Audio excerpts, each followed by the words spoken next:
E uma pesquisa nesse ano apontou que a cada 10 brasileiros com sarampo, 8 estão em São Paulo. Além do estado de São Paulo, outros estados aqui no Brasil já apresentaram casos de sarampo, como é o caso do Rio de Janeiro, né, Minas Gerais, Santa Catarina e também o Rio Grande do Sul.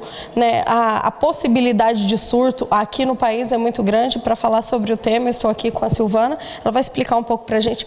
Silvana, realmente esses dados têm sido assim preocupantes, né? Como que está a situação aqui no Paraná e depois em Rolândia? Olha, graças a Deus, por enquanto, não há nenhum caso suspeito no Paraná. O Paraná está em alerta, já desenvolvemos também os planos de contingência, onde há uma intensificação da vacinação, né, onde o público-alvo tem sido abordado, seja nas escolas, trabalho, na própria unidade de saúde, né, através dos meios de comunicações, tem ocorrido bastante divulgação e a vacina continua disponível na rotina todos os dias, como sempre esteve. Então, o Paraná está em estado de alerta. Por isso, toda essa movimentação, né, se falando bastante na mídia, para que as pessoas estejam se atentando para os sinais e sintomas do sarampo. Aproveitando então, Silvana, deixa aí para a população quais são os principais sintomas do sarampo.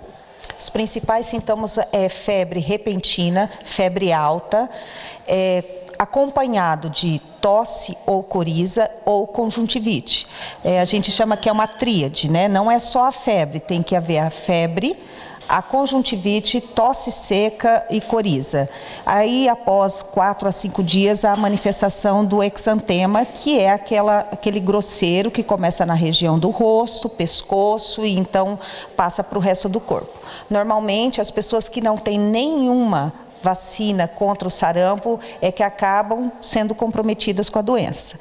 E o pior, que os casos são agravados, são nas crianças que ainda não podem receber a vacina ou que apenas receberam uma dose, que então ainda não estão protegidas. Esses são os casos que ficam mais agravados nas pessoas que são portadoras de doenças crônicas e que têm o sistema imunológico um pouco comprometido. Então, nesses casos, agravam mais. Por isso, atenção para que a vacinação esteja em dia em todos o território, né, nacional.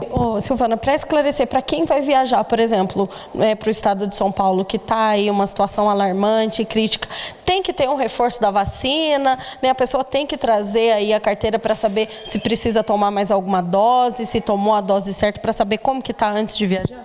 Isso é muito importante. Nós, inclusive, estávamos conversando sobre isso por causa dos nossos comerciantes. Nós sabemos que o nosso comércio, o pessoal se desloca muito para o estado de São Paulo, buscando, né, os produtos semanalmente, alguns mensalmente. Então, é imprescindível essas pessoas que viajam constantemente, que façam a vacinação, independente da idade. Tá? O calendário nacional de imunização, ele tem uma idade, uma faixa etária de 20 até 29 anos, 2 doses. De 29 a 39, 1 dose da vacina. Mas, para aquelas pessoas que estão se deslocando constantemente para a região onde há a circulação do vírus, que tem esses surtos de sarampo, é necessário que, independente da idade, esteja tomando a vacina. Traga o cartão de vacina, os documentos pessoais. Se não tem cartão de vacina, nossa orientação é fazer a vacina. Não deixar passar a oportunidade, atualizar o esquema de vacinação, para que não corra o risco de ir para alguns lugares e trazer a doença. Eu reforço que a nossa preocupação não é somente com os adultos, porque um adulto como eu e você, que estamos com saúde, com imunidade boa, a gente passa por essa doença, porque é um vírus, então a gente tem uma recuperação, faz um tratamento, mas o problema são as crianças menores de 1 ano que ainda não receberam vacina, as crianças de 1 a 4 anos que receberam apenas 1 dose da vacina. E existe pessoas acima de 60 anos que não tomaram essa vacina, porque na época talvez não tinham. E às vezes essas pessoas no momento estão convalescentes, estão com uma situação de doença grave, essas pessoas podem pegar o sarampo e então ser fatal.